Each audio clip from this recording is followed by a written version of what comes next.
사도신경을 저희 살펴보고 있는데요. 오늘 살펴볼 내용은 하늘에 오르시어 전능하신 아버지 하나님 우편에 앉아 계시다가입니다. 자, 이 부분 다시 한번 고백해 볼까요? 하늘에 오르시어 전능하신 아버지 하나님 우편에 앉아 계시다가. 자, 한마디로 말해서 예수님의 승천에 관한 고백인 것이죠. 사도신경은 세 부분으로 이루어져 있는데요. 첫 번째 부분은 성부 하나님과 우리의 창조에 대해서 다루고 있고요. 두 번째는 성자 하나님과 우리의 구속에 대해서, 세 번째는 성령 하나님과 우리의 성화에 대해서 다루고 있습니다. 오늘 우리가 고백하는 이 승천에 대한 내용은 몇 번째에 해당됩니까? 네, 두 번째에 해당되는 내용이겠죠. 예수님과 구속에 관한 내용의 고백을 하게 됩니다. 하늘에 오르시어. 자, 하늘이라는 개념이 나오는데요.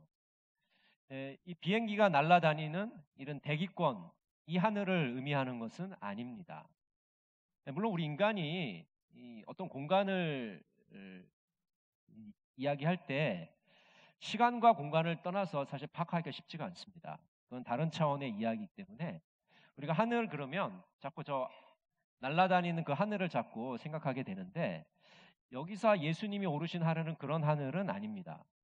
그러니까 지리적인 개념의 하늘이 아니고 종교적인 개념의 하늘이에요. 그래서 이것은 하나님의 영역으로 들어가신 겁니다. 하나님이 계신 곳이고 지금도 살아계시고 있는 곳이 바로 하늘인 거죠. 그 하늘에 진입을 하신 것입니다. 그래서 우리의 머릿속에 이 비행기가 날아다니고 새가 날아다니는 이 하늘로 올라가신 게 아니다라는 것을 분명하게 우리가 생각을 해야 됩니다. 다른 차원의 하늘로 가신 거예요. 그 부분을 우리가 좀 분명하게 짚고 넘어가야 되겠습니다. 자, 그 다음에 이제 승천하신 이유인데요. 예수님은 왜 그러면 계속 계시지? 육신의 몸을 입고 계속 계시면 되지. 왜 승천하셨는가? 첫 번째 이유는 완성될 구원의 인증입니다. 예수님이 승천하신 이유는 우리의 구원의 완성을 인증해 주시기 위해서 승천하신 거죠. 그러니까 예수님이 하늘로 올라가셔야 예수님의 구원이 이제 완성되었다는 것을 도장을 꼭 찍기 때문에 이 예수님이 올라가신 거라는 거죠. 그러니까 만약 예수님이 안 올라가시면 이 구원이 완성됐는지 안 됐는지 잘 알 수가 없잖아요. 근데 예수님이 승천하심으로 완전히 마무리를, 우리가 뭐 영화나 드라마 끝에 디 엔드 나오듯이 끝, 구원이 이제 완성됐다, 끝, 이걸 보여주기 위해서 승천하신 거라는 거죠. 그래서 예수님의 승천은 희생제사의 완성을 상징한다.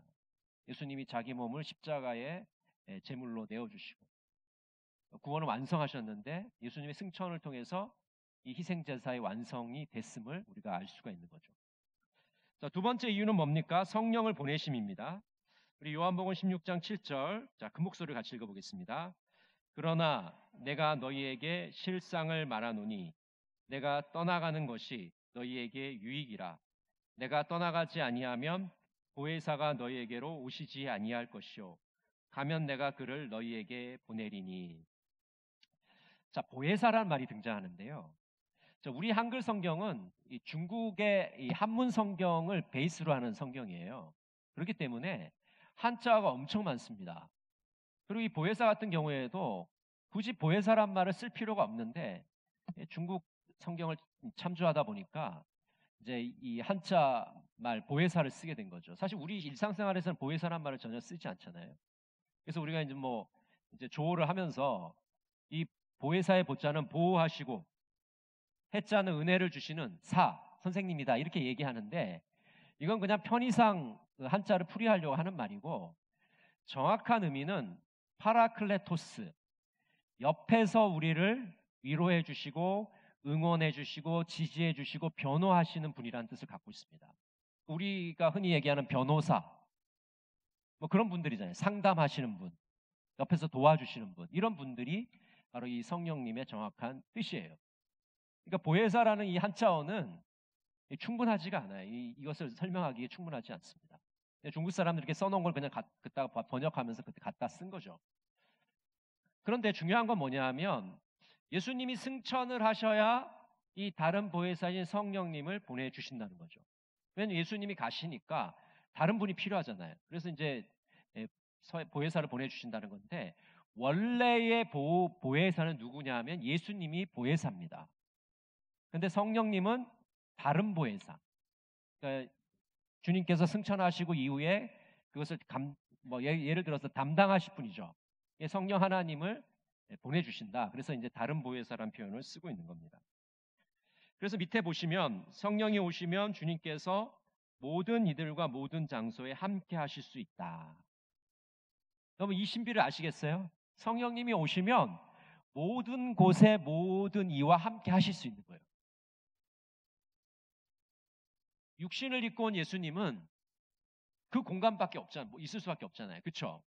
한계가 있잖아요. 근데 성령님이 오시면 우리가 이제 좀 이게 어려운 말로 편재라고 그러거든요. 편재. 모든 곳에 있다 이런 표현인데 성령 하나님은 모든 곳에 계시잖아요. 우리가 지금 예배를 드리고 있지만 집에 가 있는 성도님들은 성령님이 함께 하실까요? 안 하실까요? 함께 하시죠. 오후 예배 안 드리니까 그분들은 성령님이 아웃 이렇게 하는 겁니까? 아니잖아요. 그분들은 그분대로 은혜를 주시고 여기 앉아 계시는 분들은 여기 앉아 계시는 분대로 동일한 은혜를 주시는 거예요. 우리 성령님이 그렇게 째째한 분이 아니거든요. 아주 배포가 크신 분이거든요. 그래서 우리는 좀 좁쌀 같지만 우리 성령님은 마음이 하나 넓으셔가지고 오후 예배 안 드리고 집에 가도 동일한 은혜를 주십니다. 얼마나 감사해요. 그러니까 여러분 너무 겁먹지 마세요. 내가 뭐 하나 빠지면 내가 좀 위태로운데 위험한데 위험하지 않아요. 위태롭지 않습니다. 너무 겁먹지 마시고 하나님을 무서워서 섬기는 사람 되지 마시고 하나님을 사랑해서 섬기는 사람 되세요. 내가 주일 한번 빠져먹으면 내 다리 몽둥이를 부러뜨리시겠지. 우리 자식을 잘못되게 하시겠지. 우리 남편을 좀 잘못되게 하시겠지. 이런 공포심은 이제 좀 버려야 될 것 같아요. 그런 하나님 왜 믿습니까? 그렇게 무서운 분을 다정하시고 따뜻하시고 인자하시고 우리에게 사랑을 베풀어 주시는 그런 분이 우리가 좋아하는 분 아니겠습니까? 여러분 그런 분을 믿으시죠? 아니에요? 막 무섭고 그냥 엄하고 그런 분입니까? 학생 주인 같은 선생님? 우리 하나님은 이렇게 모든 곳에 모든 사람과 함께 하시며 우리를 살펴주시고 보호해 주시고 그렇게 하십니다. 그래서 예수님이 이제 승천하신 이유가 이런 성령님을 보내주시기 위해서다. 밑에 보시면요. 성령은 세상 사람들이 깨닫지 못하는 예수님을 우리가 깨닫게 하시고 영원히 우리와 함께 하시는 사역을 하신다. 그래서 성령님의 중요한 사역이 뭐냐면 예수님을 깨닫게 해주시는 거예요. 예수님을 생각나게 하고 예수님의 말씀을 이해되게 하고 예수님의 사랑을 가슴에 품고 살아갈 수 있도록 성령님이 우리를 예수님께로 이끌어 주세요. 그래서 사도행전에 보면 성령님을 뭐라고 표현하냐면 예수의 영이다. 그러니까 성령님은 하나님의 영이기도 하시고 예수의 영이기도 하십니다. 그러니까 예수님을 생각나게 해주시는 예수님의 말씀을 우리로 하여금 깨닫게 해주시는 분이 바로 성령이십니다. 그래서 우리가 성령을 읽을 때 이거 흰 거는 종이고 검은 건 글자네? 그래갖고 이게 안 되잖아요. 그렇죠? 성경 이해 못해요. 아무리 이 석박사가 와도 이 성경 믿음이 없이는 보이질 않습니다. 성령께서 이렇게 비춰주시고 눈을 탁 띄워주시면 그제서야 성경이 보이는 겁니다. 여러분 처음 예수 믿었을 때 생각나시죠? 한국말인데 아무리 읽어도 이해가 안 돼. 그렇죠? 왜 이해가 안 됩니까? 한국말인데 믿음이 없습니다. 성령님의 그 조명하심, 이 빛이 안 보이니까 어두운 데서 아무리 읽으려 해봤자 읽혀지지가 않는 거죠. 안 보이는데 어떻게 읽겠습니까? 빛이 딱 비쳐야 잘 보이는 거죠. 그래서 성령님이 그런 역할을 해주시는 겁니다. 자, 세 번째 승천하신 이유는 뭐냐면요. 우리의 승천을 보여주십니다. 예수님의 승천은 우리도 승천하리라는 것을 보여주십니다. 자, 예수님만 승천을 하시고 우리는 승천을 합니까? 안 합니까? 해요? 안 해요?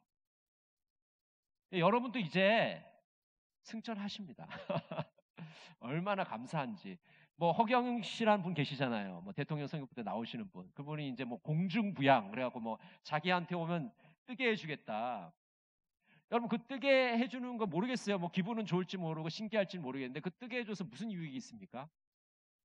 네, 다 거짓말이긴 하지만 하여튼간 뜨게 해줘서 우리에게 무슨 영혼의 유익이 있어요. 이 예수님께서 승천하신 것은 우리를 영원한 세계로 인도하기 위해서 승천하신 거죠. 너무 감사한 일 아니겠습니까? 자, 본문 한번 읽어볼까요? 16절부터 읽어보겠습니다.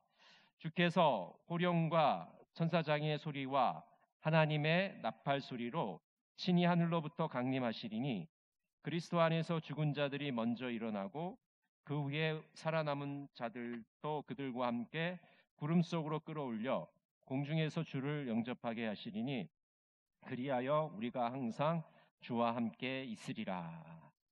자, 이 데살로니가전서의 말씀은 대표적인 이 예수님의 승천의 모습을 우리에게 보여주거든요. 그러니까 천사가 사도행전에 보면 가신 그 모습 그대로 다시 오실 것이다. 그렇게 천사가 얘기를 해요.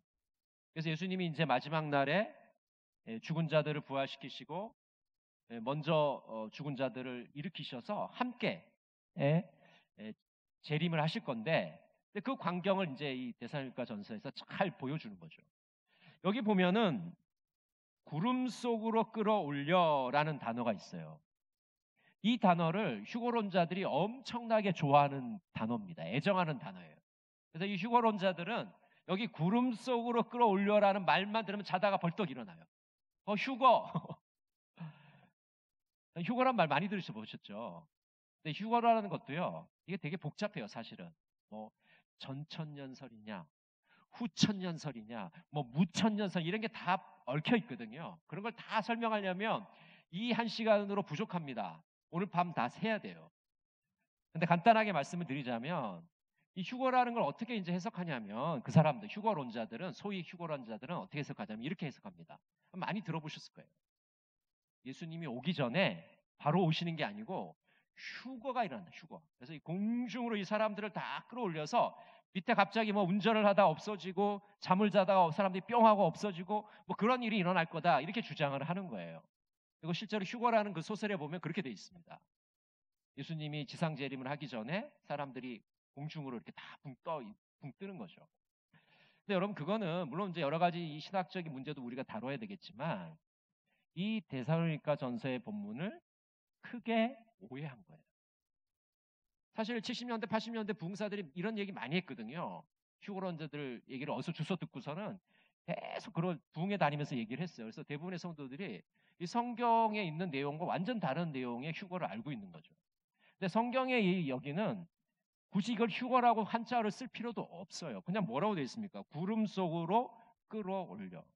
그러니까 여기서의 장면은 문맥으로 살펴보면 이런 거예요. 예수님이 다시 오실 때 지상의 모든 사람들이 다 알 수 있도록 막 소리를 지르고 천사들이 강림을 하고 뭐 되게 이게 시끌벅적 하잖아요. 지금 이 본문 자체는. 그렇죠? 조용히 오는 게 아니거든요. 엄청나게 모든 사람들이 예수님이 오신 것을 다 알 수 있게 하는 거고 또 그중에 일부는 공중으로 올라가서 예수님을 영접한다 그런 얘기입니다. 아유 지상에서 예수님을 영접하든 공중에 붕 떠서 예수님을 뭐 영접하든 그게 무슨 소용이 있겠습니까? 무슨 차이가 있겠어요? 예수님을 영접한다는 거거든요. 근데 그걸 아주 이제 문학적으로 잘 이렇게 설명을 해놓은 건데 이거 너무 많은 여기다가 그냥 뭐 과대의 내용을 집어넣어가지고 과대 포장을 하고 이만큼 부풀려가지고 휴거란 이상한 이 뭐라고 그랬죠? 그 내용을 만들어가지고 퍼뜨리고 있는 거예요. 좀 심하게 말하면 장사하고 있는 겁니다. 사람들의 귀를 솔직하게 만드는 거예요. 근데 이 내용은 아무 내용도 아니에요. 그냥 예수님이 오실 때, 재림하실 때 많은 사람들이 이런 모습으로도 영접을 하고 이런 모습으로 영접을 할 거다라는 것을 예상해서 써놓은 거예요. 그럼 여러분 공중에서 영접하는 사람은 A클래스, 땅에서 이렇게 하는 사람들은 볼 일 없는 B클래스입니까? 그런 거 하는 거 얘기하는 거 아니거든요. 그냥 예수님이 오실 때 이런 여러 다양한 모습으로 예수님을 영접하고 주님께서 뭐 공중 띄우시는 거 그거 뭐 못하겠어요. 우리 영원한 생명도 주시는 분인데 이런 기적 같은 일들도 일어날 것이다라는 것을 보여주는 거예요. 그래서 소위 이 휴거론자들이 얘기하는 예수님이 지상 재림하시기 전에 사람들은 막 골라서 데리고 갈 것이다라는 이런 이상한 이론은 우리가 이제 그만 버려야 될 생각들입니다. 자, 4번 한번 볼까요? 승천은 그럼 무슨 유익이 있느냐? 제가 제네바 요리문답 78번 질문하겠습니다. 여러분 답을 하시면 되겠습니다. 승천의 유익은 무엇입니까?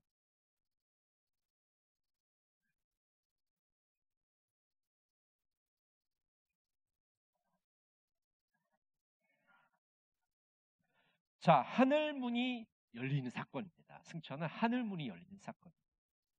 그리고 예수님이 하나님 앞에 변호자와 중보자로 나가는 사건이 바로 승천의 유익입니다. 자, 그러면 뒷부분 보시면 하나님 우편에 앉아 계신다라는 이제 고백을 우리가 하게 되죠. 자, 이것도 마찬가지인데 아까 하늘하고 똑같은데 하나님 우편은요, 하나님 오른쪽을 얘기하는 게 아니에요. 이 물리적인 오른쪽을 얘기하는 게 아닙니다. 비유적인 표현이에요. 비유적인 표현. 우리나라 한국말에도 오른팔이라는 말이 있잖아요. 여러분, 이게 제 오른팔인데 이 오른팔을 우리가 비유적으로 자기 자신에게 충성을 다하는 신복을 얘기할 때 오른팔이라고 해요. 오른팔. 뭐 왼팔이라고 그렇게 하시니까 아는 것 같아요. 많이 오른팔. 우리 한국 사람은 오른팔을 좋아해요. 자기한테 충성을 다하는 신복을 부하를 오른팔이라고 그래요. 그러면 하나님 오른쪽에 앉았다는 것은 하나님 여기 계시고 사람들처럼 옆에 뭐 앉았다 그런 의미가 아닙니다. 의자에 앉았다는 의미가 아니에요.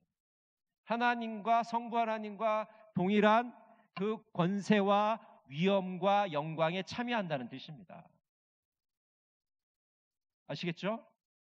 오른쪽에 앉아 있다는 그런 말이 아닙니다. 그럼 예수님 왼쪽에 앉아 계시면 안 되는 겁니까? 아니잖아요. 지리적 개념이 아니라니까요. 성부 하나님과 성자 하나님이 동등한 그런 권세를 취하셨다라는 것을 표현하는 의미예요. 비유적인 표현입니다. 자, 그래서 두 번째 보시면 세상과 교회를 다스리시죠. 그럼 하나님 우편에 앉으셔서 뭐 하시냐, 예수님은? 루이스 베르코프라는 유명한 주식신학자 이렇게 얘기했습니다. 주님은 세상을 권능으로 다스리시고 교회는 은혜로 다스리신다.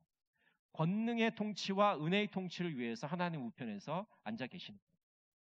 그러니까 주님께서는 교회만 다스리는 분이 아닙니다. 우리가 너무 이게 착각하겠는데 자꾸 예수님을 교회 안에만 가둬두는 분이 너무 많아요. 그래서 교회 안에 가둬두니까 교회 밖에 나가면 아무렇게나 하는 거예요. 왜? 교회 밖에 예수님이 안 계시니까. 교회 밖에 예수님이 안 계세요? 안 계십니까? 계시죠? 근데 교회 밖에는 뭘로 통치하신다고요? 권능으로 통치하십니다. 교회는 은혜로 통치하십니다.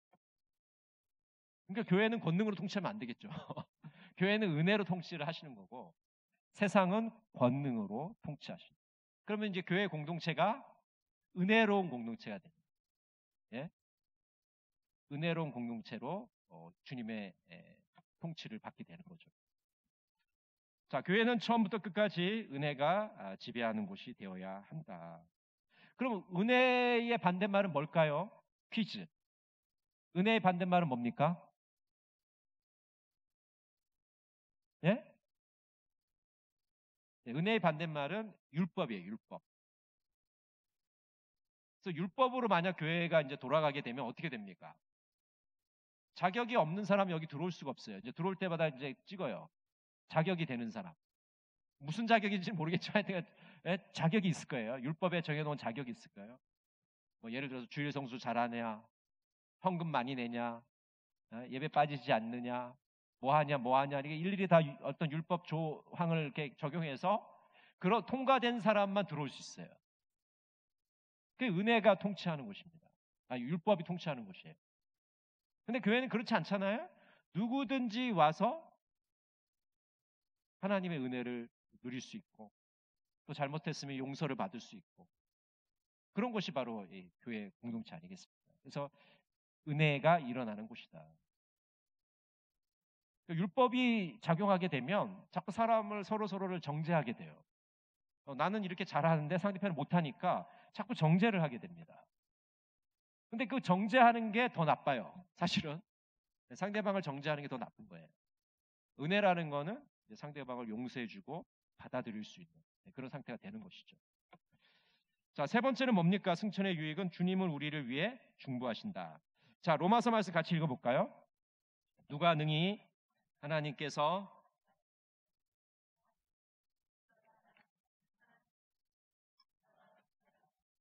죽으실 뿐 아니라 다시 살아나신 이는 그리스도 예수시니 그는 하나님 우편에 계신 자요 우리를 위하여 간구하시는 자시니라. 자, 예수님이 하나님 우편에 앉아 계셔서 졸고 계실까요? 바둑을 두고 계실까요? 아니 뭐 이 중국의 그 무슨 그런 거 보면은 이 신선들이 앉아서 뭐 바둑을 두잖아요. 이렇게 앉아서. 그렇죠? 무슨 나무 밑에서 뭐 복숭아 나무인가요? 거기 무릉도원이라고 그래가지고 거기서 바둑 두고 있잖아요. 하나님과 대국을 하고 계실까요? 아닙니다. 예수님이 하시는 일이 뭐예요? 우리를 위해서 중보기도 하고 계세요. 지금 이 시간에도 중보기도 하십니다. 무슨 기도 하실까요? 우리 전혜기 집사 앞에 맨 앞에 앉아 계시는데 우리 전혜기 집사님이 졸지 않고 자 예배를 드릴 수 있도록 네 졸지 않으십니다. 제가 농담삼아 얘기하는 겁니다. 중보기도 하고 계시는 거예요. 우리 예배를 잘 드릴 수 있도록 중보기도를 하시는. 얼마나 감사합니까? 또 우리가 이제 이 밖에 예배 끝나고 나가면 너무 덥잖아요. 예수님이 집에 갈 때까지 안전하게 갈 수 있도록 우리를 위해서 중보기도 하세요. 여러분 너무 감사하지 않으세요? 네, 한 분도 뭐 감사한 분이 없어요. 당연하지 뭐. 예수님이 나를 위해서 기도하는 게 당연한 거 아니에요? 당연한 거 아닙니다, 여러분. 그 핏값을 주시고 십자가에서 죽으시고 부활하시고 승천하신 그 결과물로 우리가 이 중보기도의 은혜를 누리게 되는 거죠. 얼마나 감사합니다. 누군가 널 위해 기도하네. 그 누군가는 누군가요? 예, 우리 주님께서 기도하고 계세요. 성령님께서 말할 수 없는 탄식으로 우리를 위해서 기도하고 계십니다. 이렇게 나를 위해서 기도해 주시는 분이 계시잖아요. 여러분 너무 외로워하지 마시고 나는 친한 친구가 없어, 멘토가 없어, 스승이 없어. 아유, 우리 주님이 계시잖아요. 주님만 있으면 됐지 뭐 누가 더 필요해요? 계시잖아요. 내 옆에 계시잖아요. 너무 주님의 존재를 가볍게 생각하지 마세요. 그분이면 다 되는 거 아니겠어요? 뭐 사람 수백 명 있으면 뭐 하겠어요? 자기들 분리할 때 다 도망가는데 네? 주님만 있으면 되는 거잖아요. 그렇죠? 그래서 우리를 위해서 중보기도 해주신다. 자, 웨스터민스터 대어리 문답 55번 제가 질문하겠습니다. 그리스도께서 어떻게 간구하십니까?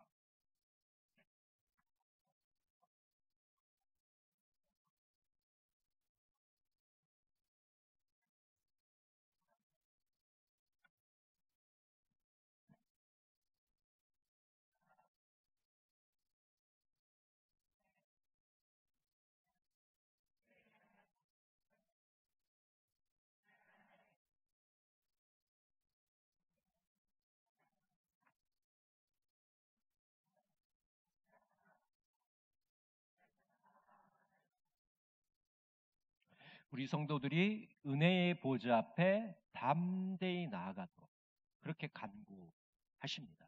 우리가 은혜의 보좌 앞에 담대히 나갈 수 있는 것은 주님께서 우리를 위해서 간구하십니다. 먼저는 뭐 피 흘려 주심으로이지만 우리를 위해서 간구하심으로 우리가 은혜의 보좌 앞에 담대히 나갈 수 있는 거죠.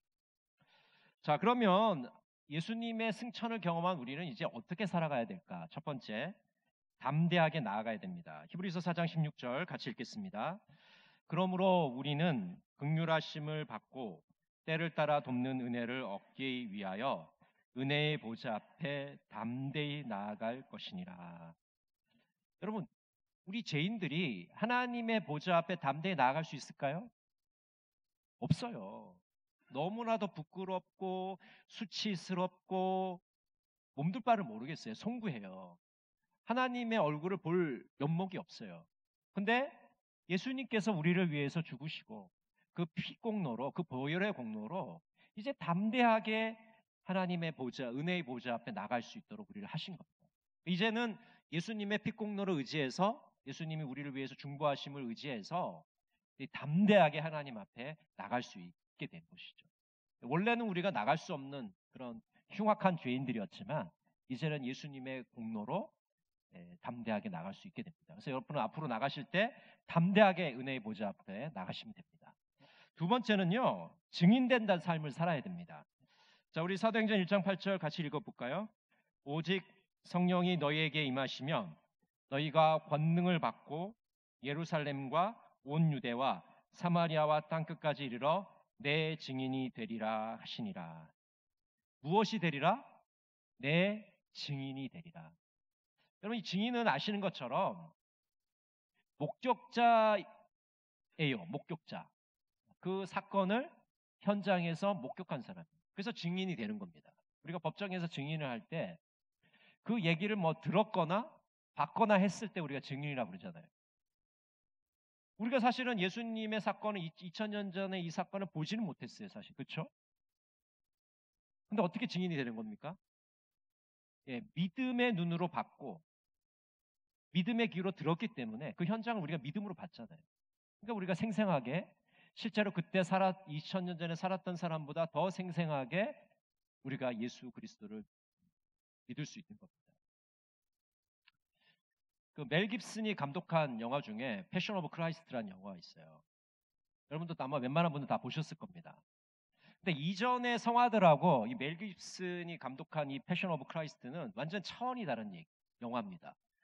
제가 보기에는 거의 분기점이 되는 영화. 이전의 성화들하고 완전히 다른 영화예요.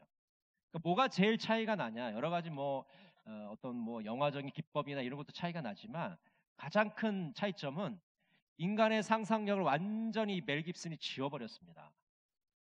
그래서 성경에 있는 그대로 다 영화화한 거예요. 근데 그 결과는 어떻습니까? 여러분 그 패션 오브 크라이스트 보신 분은 어때요?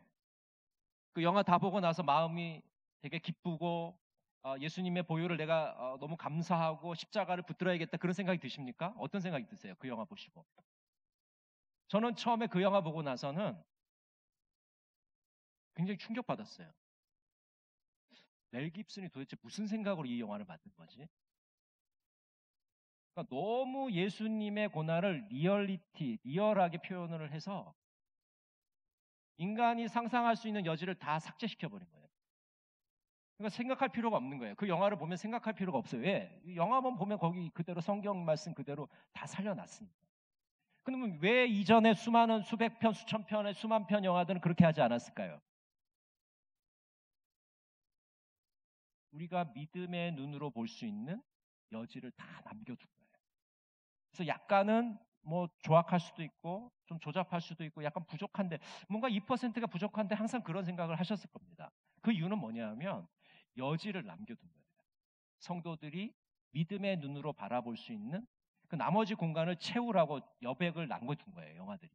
근데 패션 오브 크라이스트는 여백을 다 지워버렸어요. 우리가 끼어들 틈이 없어요.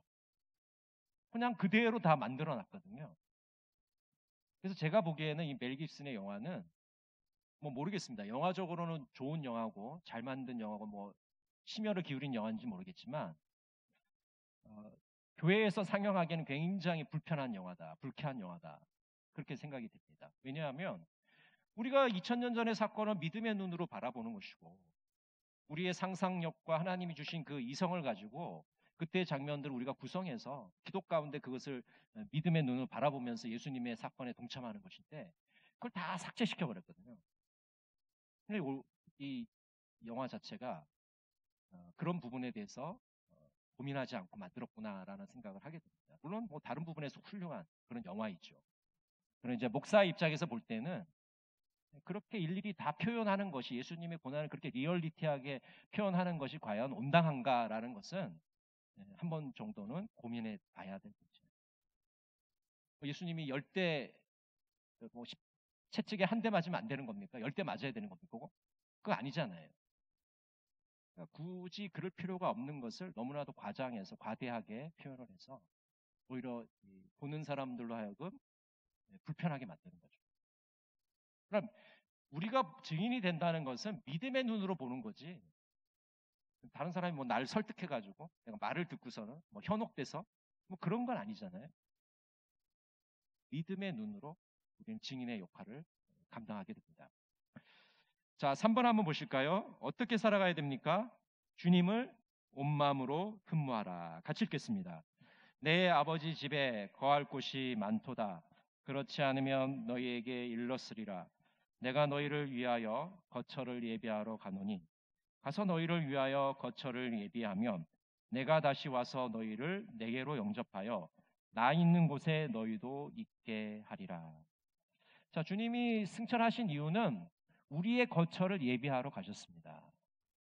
여러분, 방 없는 서름, 집 없는 서름보다 더 큰 서름이 없잖아요. 저도 초등학생 때 월세방, 우리 그때 사글세라고 그랬죠. 월세방에 살았는데 주인이 뭐 이렇게 되면 때 되면 와서 뭐 전기불을 꺼라 마라, 뭐 연탄불 꺼졌으면 왜 꺼트렸냐, 5만 가지 간섭을 다 합니다. 사글세방을 사는데 너무 서럽더라고요. 어린 나이에도 서럽더라고요. 아니 뭐 이렇게 주인이 와서 온갖 걸 다 간섭을 하지. 아마 요즘은 그랬으면 뭐 깔보림이 났을 텐데 그때는 뭐 당연한 그렇게 생각했어요. 주인이 간섭하는 거에 대해서 뭐 그렇게 별로 큰 생각 안 했던 것 같아요. 집이 없다, 우리 집이 없다, 우리 방이 없다, 이거보다 큰 서러움 어디 있습니까? 그래서 한국 사람들은 집을 살려고 막 악착같이 막 그렇게 하잖아요. 근데 우리가 죽은 이후에 갈 곳이 없다고 생각해 보세요. 얼마나 슬플까요? 얼마나 비참할까요? 근데 예수님이 우리가 갈 집을 예비하셨다. 그것이 천국이잖아요.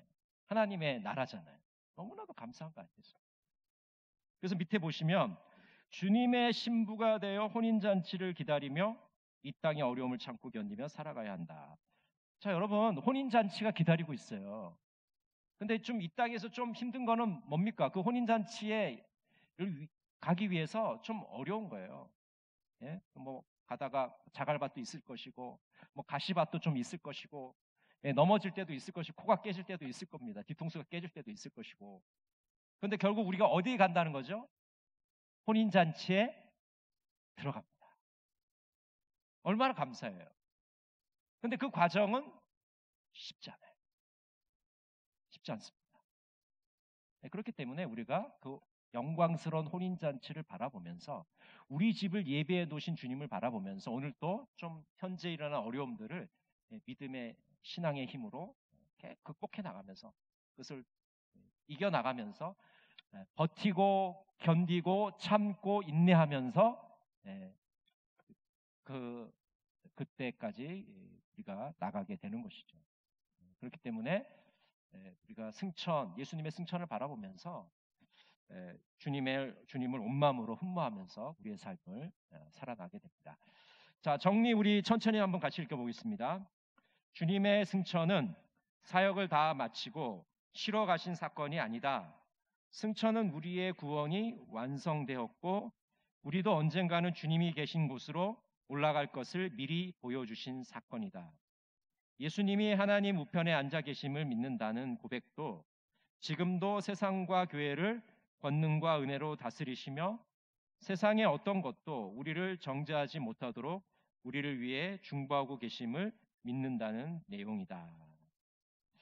여러분, 우리가 신앙 고백을 하실 때마다, 사도신경으로 하실 때마다 이 고백의 의미, 하나님 우편에 앉아 계시고 하늘에 오르신다는 것이 어떤 의미를 가지고 계신지 깊이 깨달아서 그런 마음을 가지고 신앙 고백하시는 여러분 모두 되시기를 간절히 바랍니다. 기도하겠습니다. 사랑의 하나님 아버지, 오늘 또 사도신경의 내용들을 살펴보았습니다. 승천하신 예수님께서 왜 승천을 하셨고 또 지금은 무엇을 하는지 깨닫게 하시니 감사드립니다. 우리들도 주님의 신부가 되어서 그 혼인잔칫날을 기대하며 현재의 삶을 참고 버티며 견디며 살아갈 수 있도록 인도하여 주시옵소서. 예수님의 이름으로 기도드립니다.